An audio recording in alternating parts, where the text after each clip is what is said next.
अस्सलामुअलैकुम dear student, आज का हमारा टॉपिक मल्टी सेलुलर ऑर्गेनिज़म का है।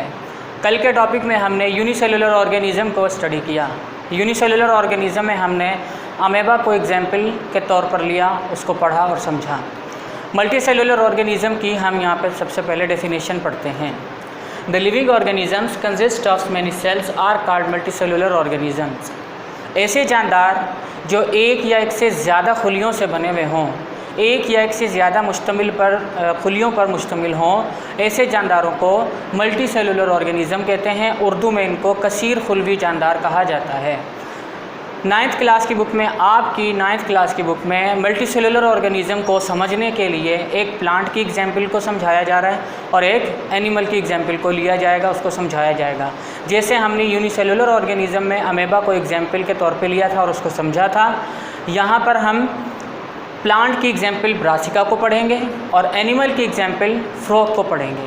तो पहले हम मल्टी सेलुलर प्लांट में एग्जाम्पल जो हमने ली है ब्रासिका की, उसके बारे में थोड़ा सा जानते हैं। इंट्रोडक्शन। प्लांट यहाँ पर कोई भी ले सकते थे, लेकिन यहाँ पे ब्रासिका जो प्लांट था ये सूटेबल था, थोड़ा समझने के काबिल भी था। Brassica campestris is the botanical name of mustard plant also known as सरसों का पौधा। ब्रासिका कैम्पेस्ट्रिस मस्टर्ड प्लांट का बॉटनिकल नेम है।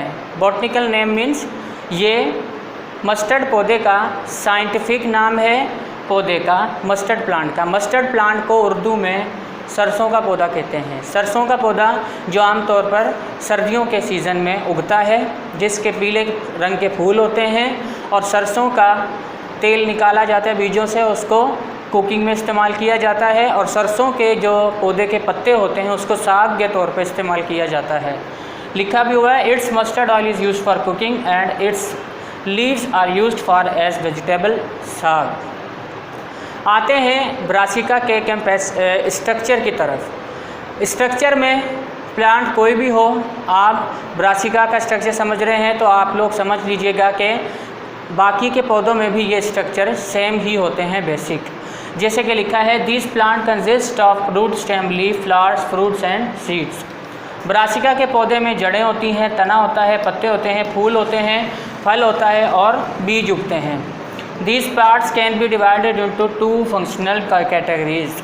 इन तमाम हिस्सों को दो अहम हिस्सों में कैटेगरीज़ में डिवाइड किया गया है फंक्शन के लिहाज से।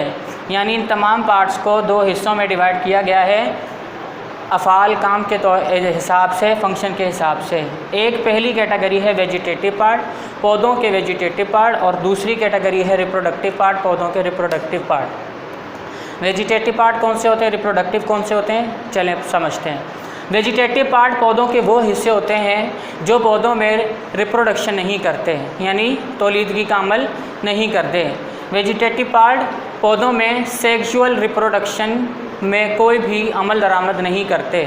सेक्सुअल पार्ट में ये काम नहीं करते, ना रिस्पॉन्सिबल होते हैं ये। वेजिटेटिव पार्ट कौन से होते हैं, रूट, स्टेम, लीफ, जो रिप्रोडक्शन नहीं कर सकते। जबकि रिप्रोडक्टिव पार्ट पौधे के वो हिस्से होते हैं जो सिर्फ सेक्सुअल रिप्रोडक्शन के ही काम आते हैं और ये ही सेक्सुअल रिप्रोडक्शन के रिस्पॉन्सिबल होते हैं। और रिप्रोडक्टिव पार्ट पौधे के कौन से होते हैं, फ्लावर्स। आते हैं ब्रासिका के स्ट्रक्चर की तरफ। ब्रासिका पौधे का स्ट्रक्चर कुछ यूँ होता है जैसे कि आपको नज़र आ रहा है। मिट्टी में इसकी रूट्स होती हैं। रूट्स निकलने के बाद इसकी स्टेम्स जो होती है वो ब्रांचेस में तकसीम हो जाती है। ब्रांचेस में तकसीम होने के बाद इनके लीव्स जो होते हैं, कुछ ओल्ड लीव्स जो पुराने हो जाते हैं और कुछ यंग लीव्स होते हैं जो नए पत्ते निकलना शुरू होते हैं।